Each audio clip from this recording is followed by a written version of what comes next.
성도 여러분, 2021년 1월 3일 신년 감사주일, 또 성탄절 후 두 번째 주일에 오신 여러분들을 진심으로 환영합니다. 모든 생각을 주님께 향해서 우리 찬양하면서 예배로 나아가겠습니다.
너희는 이전 일을 기억하지 말며 옛날 일을 생각하지 말라.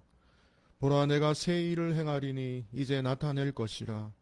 너희가 그것을 알지 못하겠느냐? 반드시 내가 광야의 길을, 사막의 강을 내리니 이 백성은 내가 나를 위하여 지었나니 나를 찬송하게 하려 함이니라. 자비로우신 주님, 희망을 가지고 주님 앞에 나와 새해 첫 예배를 드리게 하시니 감사합니다. 주님, 우리 마음에 빛을 비추어 주시옵소서.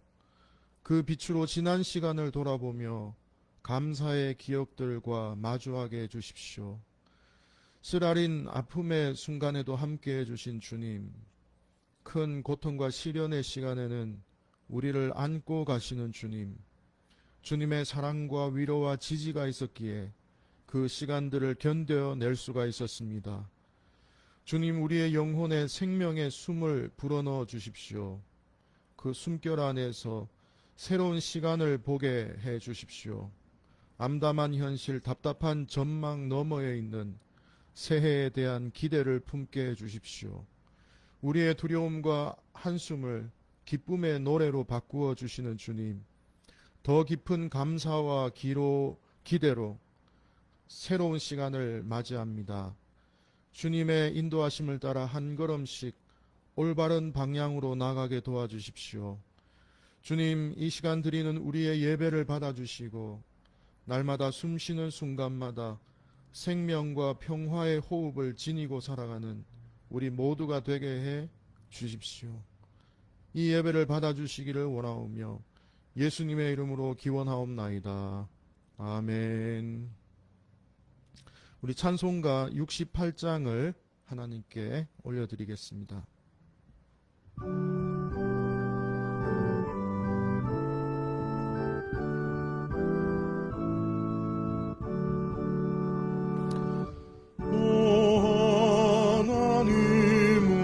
우리의 창조주시니 내 주님께 귀한 것 드립니다.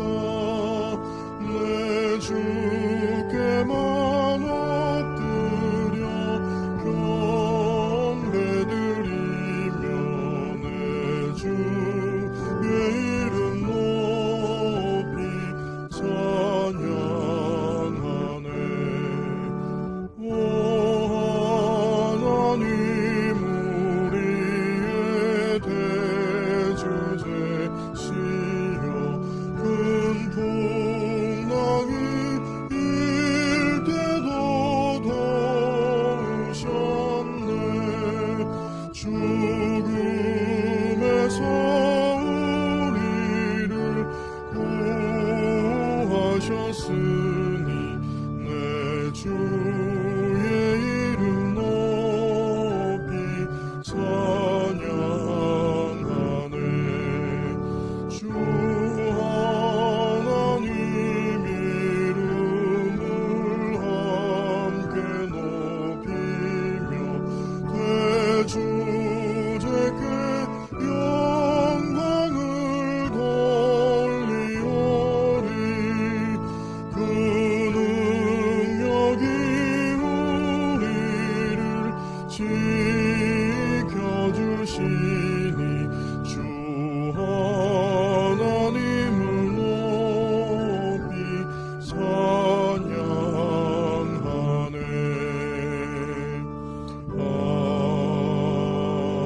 아멘.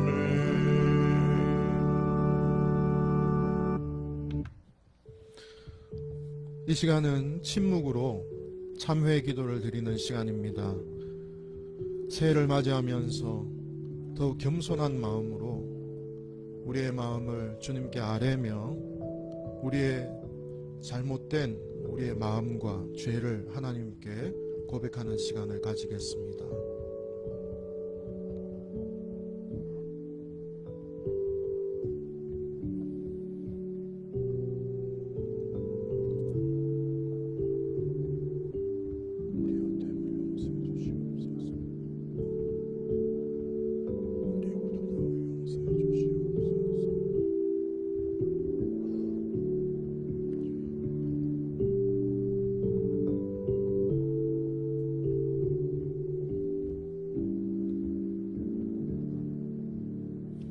그런즉 누구든지 그리스도 안에 있으면 새로운 피조물이라.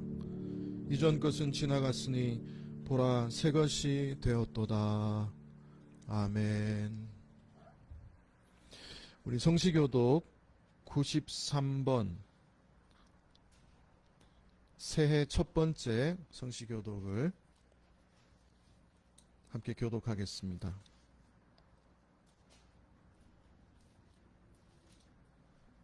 성시교독 교독문 93번 새해 첫 번째 교독문을 함께 교독하겠습니다.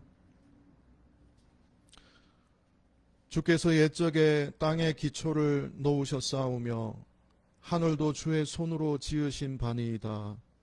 천지는 없어지려니와 주는 영존하시겠고 그것들은 다 옷같이 낡으리니 의복같이 바꾸시면 바뀌려니와 주는 한결같으시고 주의 연대는 무궁하리이다. 너희는 이전 일을 기억하지 말며 옛날 일을 생각하지 말라. 보라 내가 새 일을 행하니 이제 나타낼 것이라.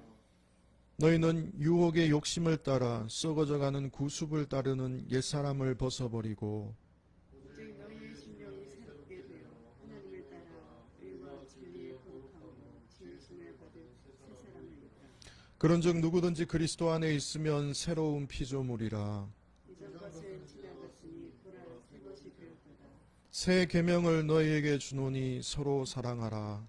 내가 너희를 사랑한 것 같이 너희도 서로 사랑하라. 아멘.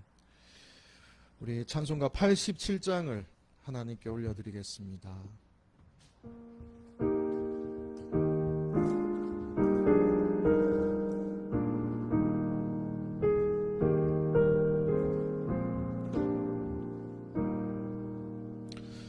내 주님 집으신 곳은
주신 하나님의 말씀은 요한복음 1장 1절에서 18절까지 말씀입니다.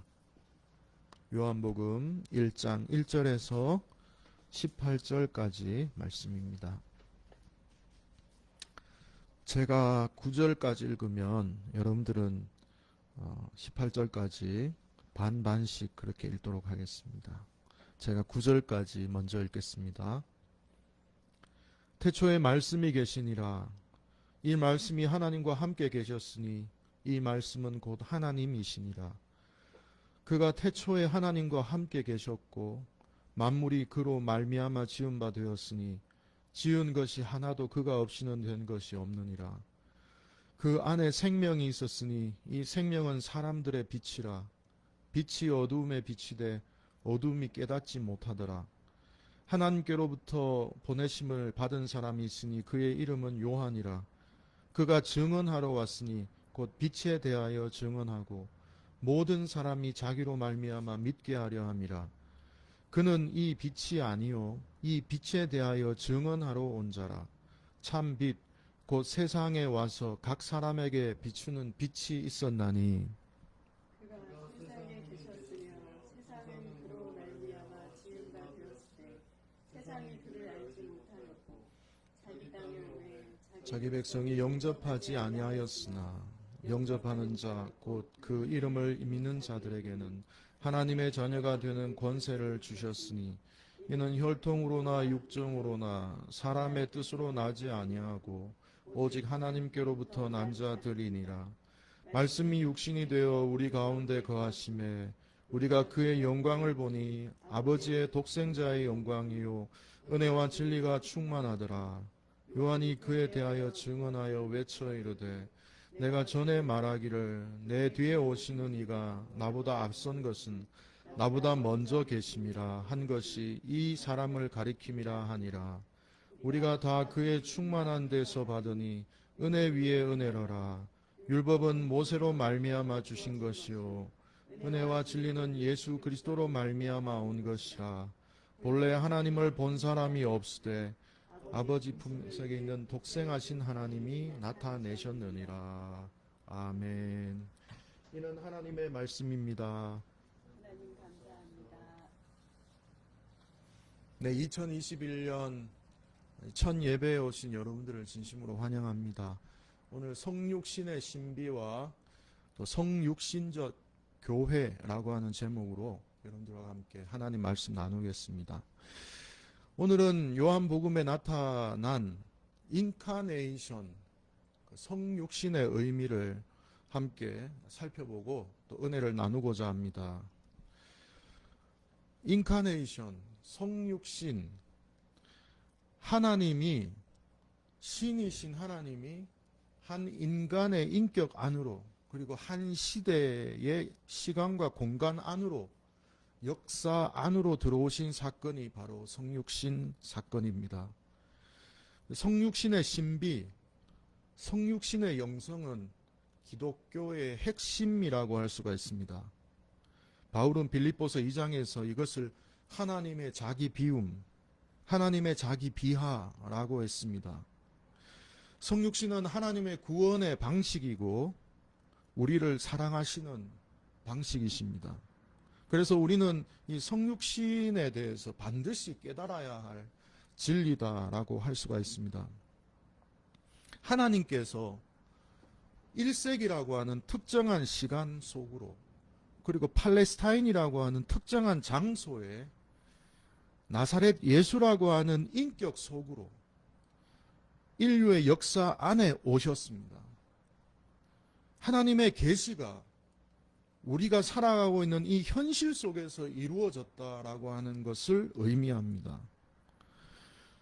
이것은 언제나 역사 속에서 살았던 그리스도인들을 긴장시키는 진리입니다. 왜냐하면 하나님께서 낮아지셨다라고 하는 것은 우리의 현실 속에서 우리도 낮아져야 함으로 연결되었고, 하나님께서 자기를 비우셨다라고 하는 진리는 우리의 삶 속에서 언제나 우리도 자기 비움의 삶을 살아야 한다라는 삶의 교훈으로 반드시 연결되어야 하기 때문입니다.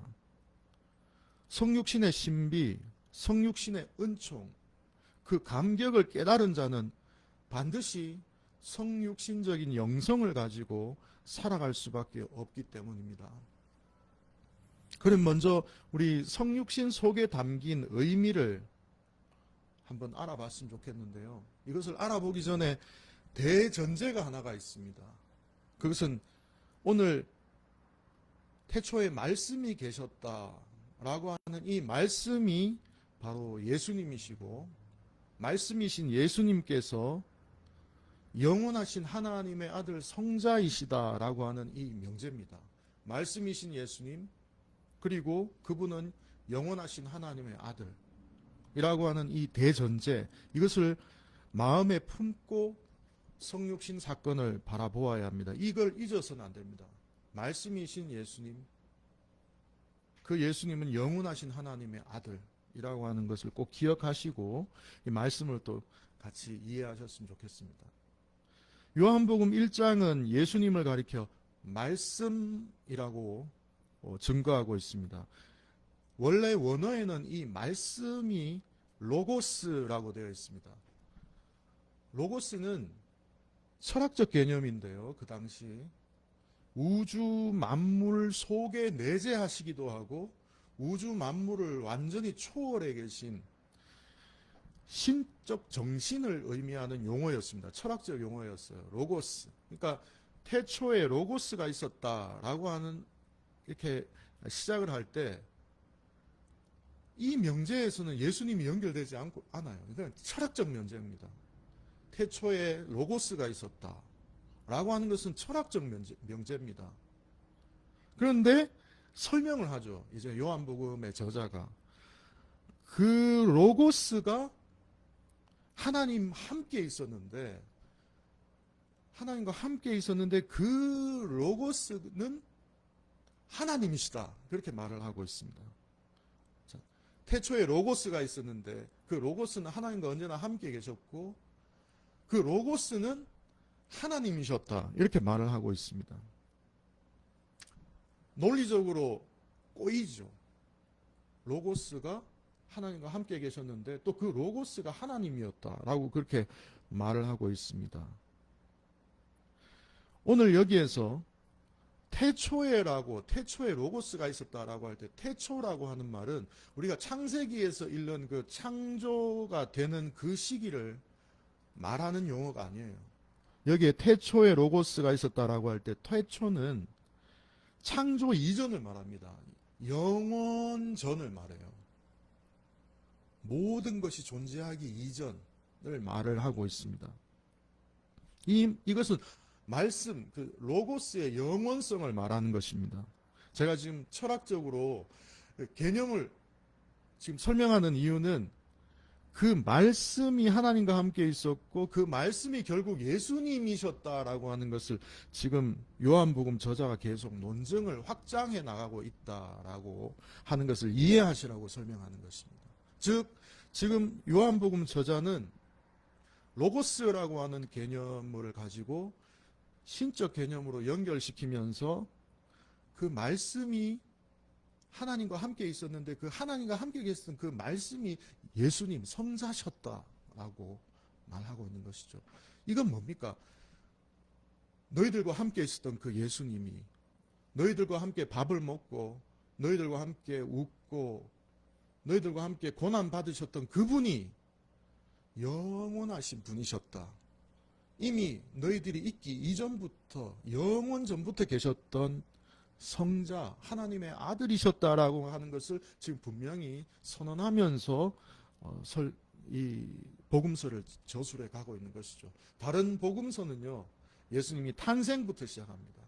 그런데 요한복음은 예수님의 존재, 예수님이 어떤 존재신지부터 철학적으로 신학적으로 풀어서 설명해 주면서 시작을 하고 있다는 것이 요한복음의 다른 복음서들과의 차별된 부분이라고 할 수가 있습니다.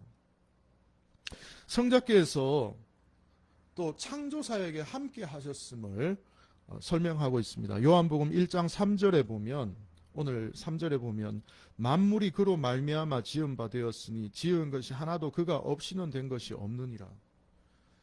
만물이 그 어느 것 하나도 빠짐없이 성자에 의해서 창조되었다고 오늘 말하고 있습니다. 이것은 창세기 1장과 조금 내용이 다릅니다. 창세기 1장은 성부 하나님께서 세상을 창조하고 있는 모습이 보이죠. 하나님의 영, 성령과 함께. 근데 요한복음에는 그 창조 사역에 이미 성자께서 참여하고 계셨다라고 말을 하고 있습니다.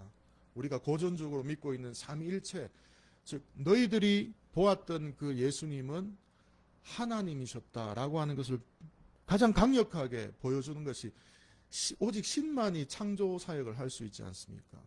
그래서 예수님께서 이미 성자께서 영원 전에 창조 사역에 이미 동참하셨다는 것을 요한복음 저자는 우리에게 말하고 있는 것입니다. 골로새서 1장 15절 16절에도 바울은 그렇게 말을 하고 있습니다. 그는 즉 예수는 보이지 않는 하나님의 형상이시요 모든 피조물보다 먼저 나신 자이니 만물이 그에게서 창조되되 만물이 다 그로 말미암아 창조되었고 그를 위하여 창조되었다라고 바울도 그렇게 고백을 하고 있습니다.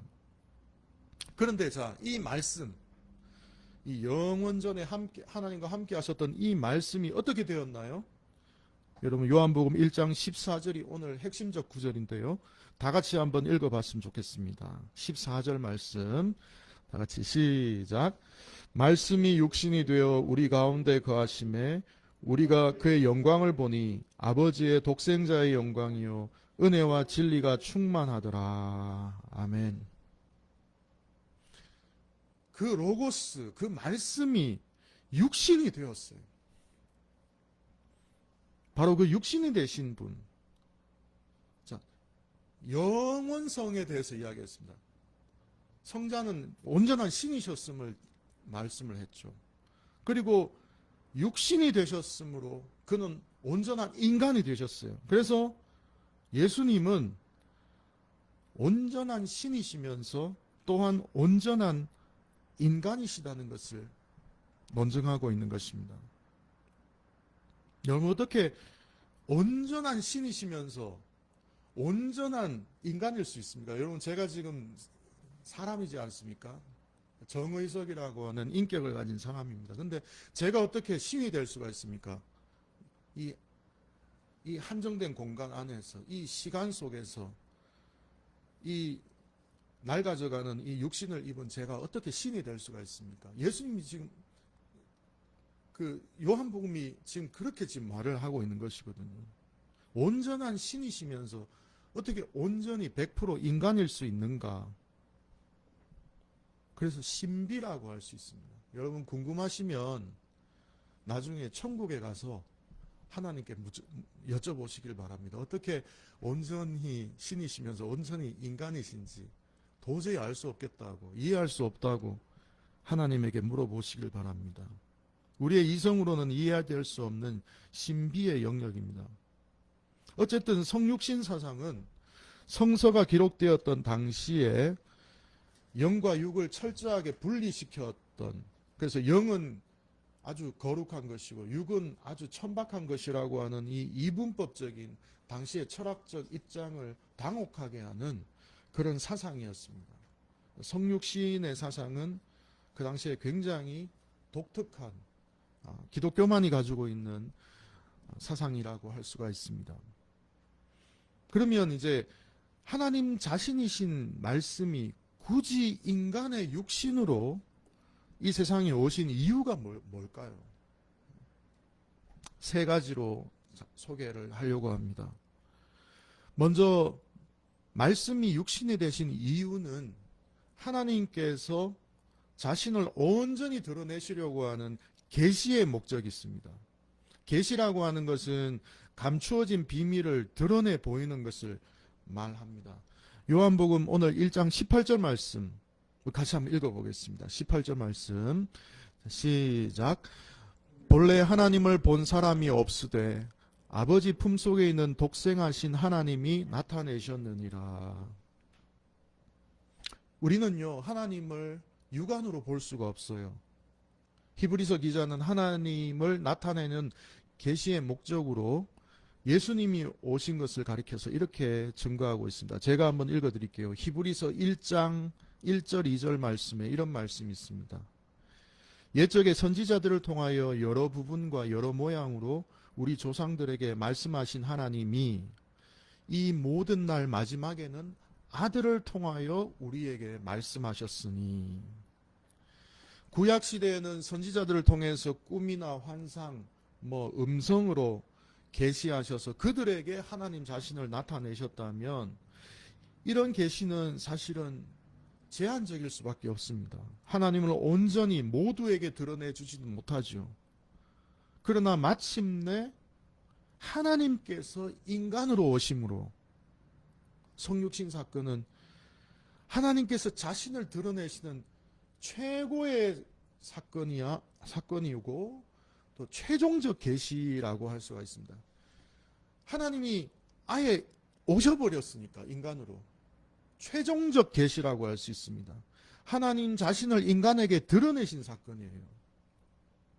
하루는 예수님의 제자 중에 빌립이라고 하는 제자가 예수님에게 예수님, 하나님을 저희들에게 좀 보여주십시오 라고 요청을 합니다.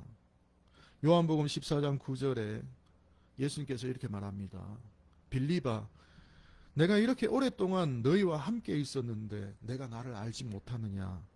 나를 본 자는 아버지를 보았거늘 어찌하여 아버지를 나에게 보이라고 하느냐? 우리는 성자의 성육신을 통해 하나님을 알아볼 수 있고 알 수 있게 되었습니다. 큰 은혜죠. 여러분, 구약시대의 사람들은 하나님을 보고 싶어도 볼 수가 없었고, 하나님을 손을 붙들고 싶어도 그 손을 붙들 수가 없었어요. 그러나 하나님이 친히 성육신 하심으로 우리는 그분을 만나볼 수 있었고, 그것이 성서에 기록되었어요. 성서를 읽음으로 이 땅에서 우리와 함께 하셨던 예수님을 만날 수가 있는 것입니다. 가장 큰 은총이 하나님 자신이 이 땅에 오신 것이고, 하나님의 성육신의 사건의 이야기가 성서에 기록되었다라고 하는 것이 우리가 지금 가지고 있는 가장 큰 은총이라고 할 수 있습니다. 그래서 여러분, 우리의 가장 큰 관심은 우리가 앞으로 그리스도인으로서 살아가면서 가장 관심을 기울여야 하는 것은 예수님을 얼마나 더 많이 알아야 되는가. 예수님의 삶과 교훈을 더 깊이 이해하고 알아가는 것, 그것이 우리 그리스도인의 삶의 목적이 될 수가 있습니다. 자, 성육신은 하나님을 드러내는 계시의 목적이에요. 두 번째는 우리의 죄를 대속하기 위해서 이 땅에 성육신을 하셨습니다. 대속이라고 하는 말은 다른 사람 대신에 값을 지불하는 것을 말합니다. 대속. 예수님이 이런 사실을 직접 밝힌 적이 있어요. 마가복음 10장 45절에 보면 내가 온 것은 많은 사람들을 위하여 자기 목숨을 많은 사람의 대속물로 주려 함이다. 나는 너희들을 위해서 대속물로 이 땅에 왔다라고 예수님이 친히 말씀하셨습니다. 이 말씀대로 예수님은 십자가에서 죽으셨죠. 십자가에 운명하실 때 예수님이 뭐라고 하셨습니까? 요한복음 19장 30절에 보면 예수님께서 신포도주를 받으신 후에 다 이루었다라고 하시고 머리를 숙이시니 영혼이 떠나갔다라고 기록하고 있습니다. 여기에서 다 이루었다, 헬라어 원어로 값을 치루었다라고 하는 의미입니다. 다 이루었다라고 하는, 완부를 했다, 모든 값을 다 치루었다라고 하는 의미가 그 속에 담겨져 있습니다. 인간이 가진 모든 죄의 값을 치루어 주셨다라고 하는 것입니다. 근데 십자가에서 죽으셨어요. 근데 그것이 나와 무슨 상관이 있습니까?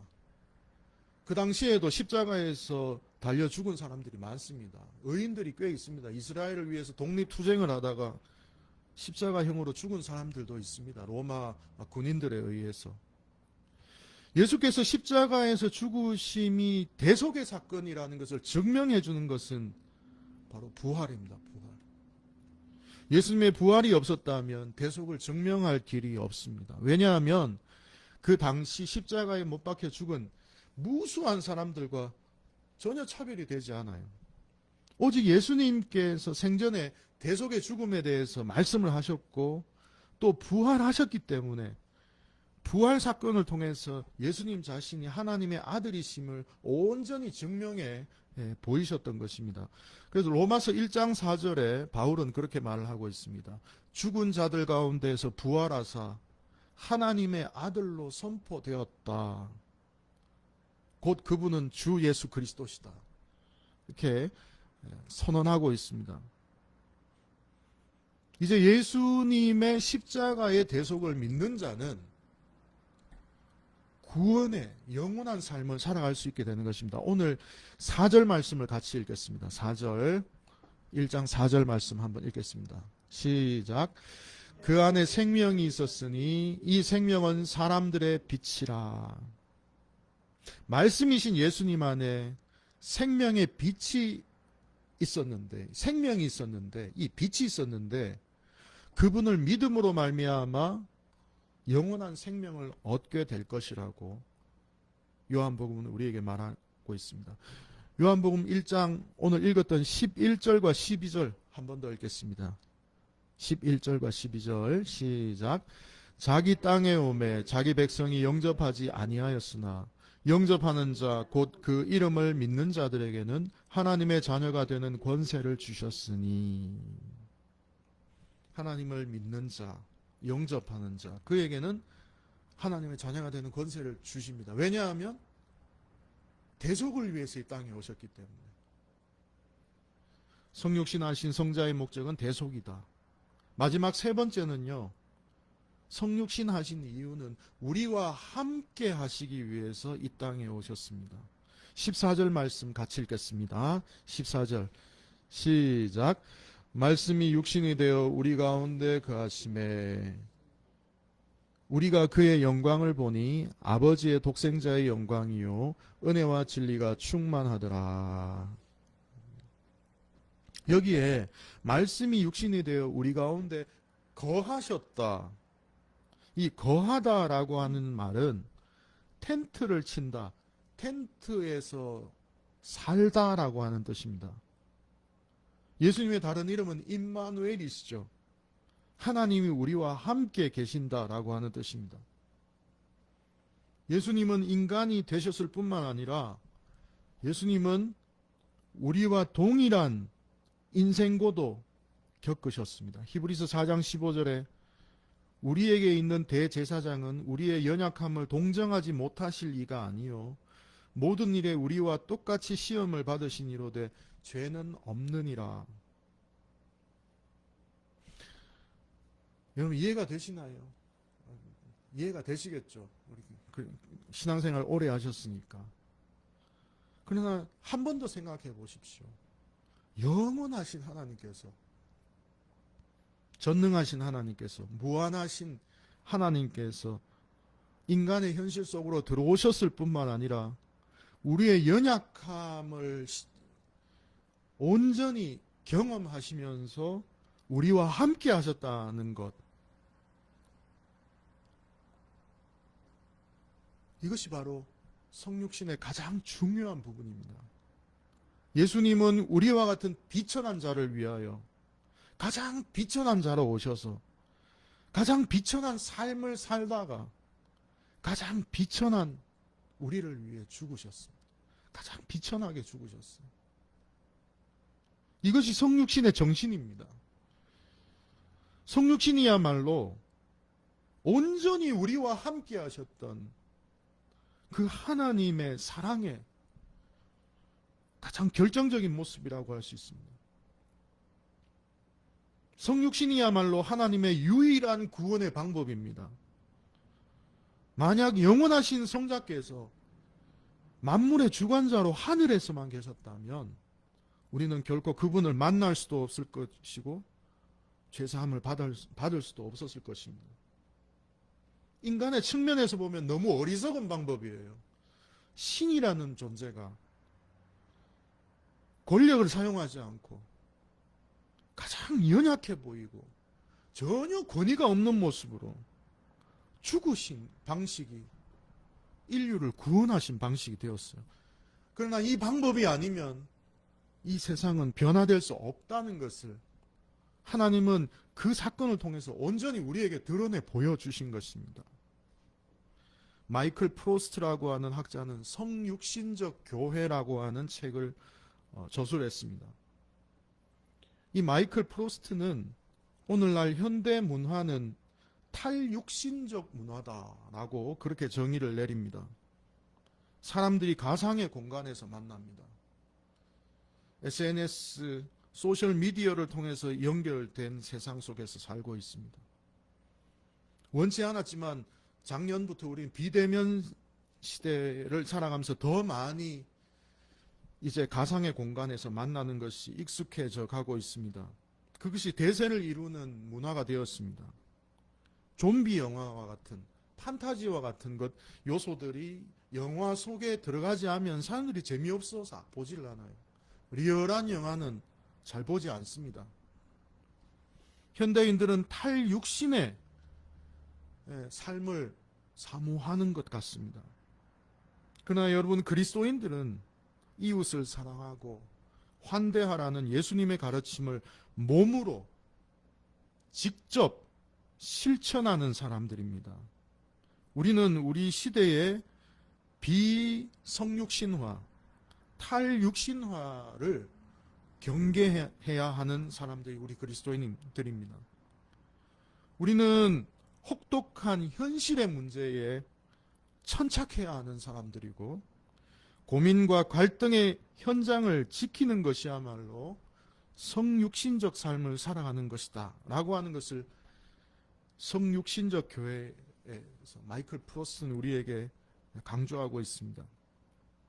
교회가 해야 할 일은 바로 성육신적 그리스도의 생활 방식에 매일매일 도전하는 것입니다. 오늘날 우리 그리스도인들의 성육신해야 할 현장은 어디일까요? 우리는 어디에서 자기 비움, 자기 비하의 삶을 드러내어야 할까요? 저는 청년들이라고 생각합니다. 투잡, 쓰리잡을 뛰어도 전혀 미래를 기대할 수 없는 청년들. 저는 또한 노동자들이라고 생각합니다. 위험한 현장에서 재해로부터 제대로 보호받지 못하는 그 노동자들. 밤낮으로 택배 박스를 짊어지고 시간과 사투를 벌이고 있는 사람들. 불안정한 비정규직 노동자들. 가정과 사회의 시스템에서 밀려나 거리에서 살아가고 있는 노숙자들. 존재 자체만으로도 차별의 대상이 되는 수많은 소수자들. 특정한 목사를 포함한 이단과 사이비 교주로부터 생의 모든 것을 착취당한 종교적 피해자들, 돌이킬 수 없는 지구의 기후변화와 위기를 막아내기 위해서 외치는 외로운 목소리들과 함께, 그리고 생산물은 증가하고 부는 확대되는데 가난한 사람들은 더 많아지는 도시의 변방에 아무도 모르게 어둠 속에서 학대받고 있는 어린이와 노인들에게 우리는 그 속으로 우리 자신을 낮추어서 비워내면서 그들 속으로 들어가야 할 것입니다. 그것이 그리스도께서 오늘 성육신 하실 자리인 것입니다. 우리는 끊임없이 그곳에 관심을 가지며 기도하며 성육신적 생활 방식을 우리의 일상 속으로 끌어와야 할 것입니다. 자기 비움이 요청되는 현장은 시대마다 상황마다 늘 변해갈 것입니다. 그럼에도 불구하고 성육신의 삶의 방식은 언제나 긴밀히 예수의 시대와 오늘 우리의 삶과 굳건히 연결되어 있다는 사실을 항상 기억하시기를 바랍니다. 기도하겠습니다. 자비로우신 주님, 새해를 시작하며 성육신의 신비와 은총을 깨닫게 해주심을 감사합니다. 우리가 바로 그리스도의 성육신의 결과로 하나님의 자녀들이 되었습니다. 우리가 받은 은총을 세상과 나누게 해 주십시오. 주께서 사랑하시는 세상 속으로 성육신의 사랑으로 들어가게 해 주십시오.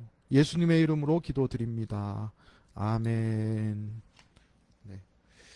네, 제가 그 주보에 실어드리고 또 카톡방에 나누어 드렸던 이 누구나 삶의 시작은 작구나 라고 하는 이 찬송을 하나님께 올려드리겠습니다.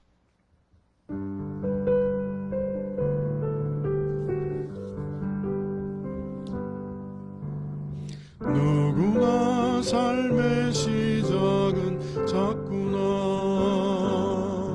작은 시작은 그 소리조차 없구나. 소리 없는 삶을 몰라하는 이들, 그들도 삶의 시작은 작구나. 높이 떴을 때 더욱 작아지는 해처럼, 깊이 잠길 때 더욱 소리 없는 바다처럼 작은 친구야, 소리 없는 것들아, 높게 살자, 깊게 사랑하자. 누구나 삶의 시작은 작구나. 지금도 우리 시작은 작구나. 작은 외침은 듣는 이들도 작구나. 적은 물이 됨을 기뻐하는 이들, 그들과 우리 시작은 작구나. 높이 떴을 때 더욱 작아지는 해처럼, 깊이 잠길 때 더욱 소리 없는 바다처럼 작은 친구야, 소리 없는 것들아, 높게 살자, 깊게 사랑하자. 누구나 내 시작은 작구나. 네. 듣기는 많이 들었는데 직접 불러보기는 많이 안 불러봐서 아직 좀 생소한데 좋은 곡인 것 같습니다. 여러분 새해 시작하면서 이 곡을 자주 불러보시면 아마 힘이 되리라 생각합니다. 우리 공동 축도로 예배를 폐하도록 하겠습니다. 주님이 그대 앞에 계셔서 그대에게 바른 길 보이시기 바랍니다.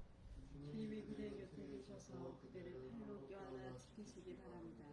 주님이 그대 뒤에 계셔서 못된 사람들의 나쁜 계획에서 그대를 보존하시기 바랍니다. 주님이 그대 아래에 계셔서 그대가 떨어지면 받아주시고 덫에서 끄집어내시기 바랍니다. 주님이 그대 안에 계셔서 그대가 슬퍼할 때 그대를 위로하시기 바랍니다. 주님이 그대 둘레에 계셔서 남들이 그대를 덮칠 때 막아주시기 바랍니다. 주님이 그대 위에 계셔서 그대에게 복 주시기 바랍니다. 이처럼 그대에게 은혜로우신 하나님이 복 주시기 바랍니다. 주 예수 그리스도의 은혜와 하나님의 사랑과 성령의 사귐이 우리 모두와 영원히 함께 하시기를 기도합니다. 아멘.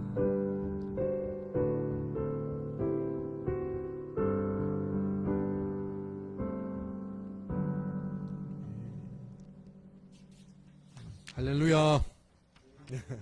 만나서 진짜 반갑습니다. 오늘 첫 번째 주일인데 라이브지만 여러분들 만나서 너무 행복하고 또 감사합니다. 오늘 신년 감사 주일입니다. 늘 감사를 하지만 이 복된 시간을 우리에게 주신 하나님께 감사한 마음으로 새해를 시작하시기를 바랍니다. 이 다음 줄은 주현절입니다. 네. 사회적 거리두기로 인해서 비대면 예배로 우리 페이스북 라이브로 지금 함께하고 계신데 한 2주 정도 지금 더 연장이 되어야 할 것 같습니다. 정부의 시책과 우리는 맞추어서 비대면 예배를 함께 드리도록 그렇게 하겠습니다. 작년 12월 중순부터 우리 함께하고 있는 만원의 행복 여러분 잘 실천하셨는지 모르겠습니다. 카톡방에 만원의 행복을 실천하신 결과를 나누어 주시면 우리가 더 기쁨이 넘칠 것 같습니다. 혹시 사진이 있으시면 또 카톡방에도 올려주시면 좋겠습니다. 저는 우리 3층까지 택배 기사님들이 자주 오십니다. 뭐 이 무거운 책을 들고 오시기도 하고 3층에 그 엘리베이터가 없어서 무거운 그 택배 박스를 들고 올라오실 때마다 너무 죄송하고 고마운 마음이 있어서 그분들을 드리려고 양말을 이렇게 싸놓았는데 아직 드릴 기회를 가지질 못했습니다. 아마 이번 주 중에 내일이나 이렇게 전달을 하게 될 것 같습니다. 여러분들 주변에 사랑을 나눌 수 있는 분들이 계시면 누구든지 좋으니까 실천하셨으면 좋겠습니다.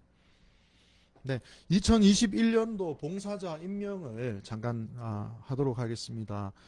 제가 이렇게 쭉 발표를 하고 제가 잠깐 기도하는 시간을 가지도록 하겠습니다. 공동의회 지난번 우리 그 정책 간담회에서 올해 그 공동의회 임원을 뽑았었습니다. 제가 이제 뭐 그냥 당연직으로 담임 목사라서 회장직을 맡게 되겠고요. 또 서기는 우리 박인술 형제로 우리가 했는데 세례를 아직 받지를 못해서 다음에 세례 받고 좀 더 말씀으로 함께 하고 난 다음에 서기를 맡았으면 해서 양해를 구했습니다. 그래서 1대 서기는 우리 권중혁 우리 샬롬 교우께서 감당해 주시고요. 우리 회계는 아리 민열기 교우께서 맡아 주시게 되겠습니다. 봉사팀은 뭐 이제 아직 비대면이라서 그런데 우리가 모이게 되면 뭐 점심 식사를 준비한다든지 또 우리 성도님들 섬길 수 있는 여러 가지 기회가 있을 때 또 앞에 강단에 뭐 꽃을 장식한다든지 뭐 이런 아주 귀한 일들 봉사팀이 감당하게 될 텐데요. 도르가 교우님, 은향 교우께서 감당해 주시고요. 또 사회 선교팀이 있습니다. 우리 교회가 작지만 우리가 사회 공동체를 위해서 기여할 게 뭔지 또 고민하고 또 실제로 할 수 있는 것들을 우리가 개발해내는 그런 팀들입니다. 우리 허정 교우님, 페페 교우님, 빈센트 교우님께서 봉사해 주시고요. 친교팀, 네, 언제나 우리에게 웃음을 주시는 우리 허브 교우님, 또 바리스타 교우께서 함께 해주시겠습니다. 홍보팀에는 뮤지션 교우, 김지영 교우, 프리브딩 교우, 정돌 교우께서 맡아주셔서 우리 교회를 어떻게 하면 잘 알릴 수 있을까, 뭐 SNS라든지 여러 방법들을 기도하면서 강구해 주시면 감사하겠습니다. 이 새가족 팀에는 우리 샬롬 교우님, 아리 교우님께서 감당해 주시면 감사하겠고요. 학술팀, 우리 교육부라고 할 수 있는데 우리 성도들이 뭘 배우고 또 함께 나누면 좋을까 고민하는 그런 팀입니다. 우리 강우진 교우님, 박인술 교우님, 또 제이 교우님 그렇게 해서 세 분이 수고해 주셨으면 좋겠습니다. 여러분 여기 보이진 않지만 마음으로 이렇게 일어나 주시고 제가 여러분들을 위해서 잠깐 기도하겠습니다. 하나님의 은혜를 감사드립니다. 오늘 커다란 숲 교회에서 처음으로 봉사자를 임명하는 감격스러운 날이고 이 시간입니다. 비천한 인생 속으로 들어오신 성육신의 신비와 은총으로 우리는 구원을 받게 되었습니다. 아무리 생각해도 우리는 하나님의 사랑을 이렇게 받을 자격이 없는 사람들입니다. 오늘 봉사자로 세움 받으면서 성육신의 은총을 기억하며 봉사하게 해주십시오. 예수님께서 자기를 비우시고 낮아지셨듯이 우리도 스스로를 비우고 낮추어 섬기는 삶을 살아가게 해 주십시오. 우리 눈에 사람이 보이게 해 주십시오. 사람의 필요가 보이게 해 주십시오. 사람의 아픔이 보이게 해 주십시오. 만물의 신음소리가 들리게 해 주십시오. 하나님의 눈물을 느끼게 해 주십시오. 또한 우리는 봉사할 때 또 우리 마음에는 구원의 감격이 있게 해주시고 부르심의 감사와 기쁨이 있게 하셔서 자원하는 마음으로 주어진 일들을 감당하는 신실한 봉사자들이 되게 해주십시오. 탈육신의 세상에서 성육신의 삶을 살아가는 봉사자가 되게 해 주십시오. 예수님의 이름으로 기도드립니다. 아멘. 네, 박수로 우리 서로 봉사되면 축복하고요. 네, 여러분들 진짜 축복합니다. 다음 주일 설교 본문이 마태복음 2장 1절에서 12절 나와 있으니까 주중에 한번 읽어보시고 묵상하시고요. 대면 예배가 되면 우리 기도 담당 순서대로 이렇게 나가니까 미리 마음으로 준비해 놓으시면 좋겠습니다. 헌금 영수기가 적혀 있습니다. 이렇게 보시고요. 누군지는 몰라도 함께 하신 하나님께 또 감사의 기도를 함께 올려드렸으면 좋겠습니다. 네, 이상으로 2021년 첫 번째 주일 예배를 모두 마치도록 하겠습니다. 박수로 마치겠습니다. 한 주일 동안 평안하십시오.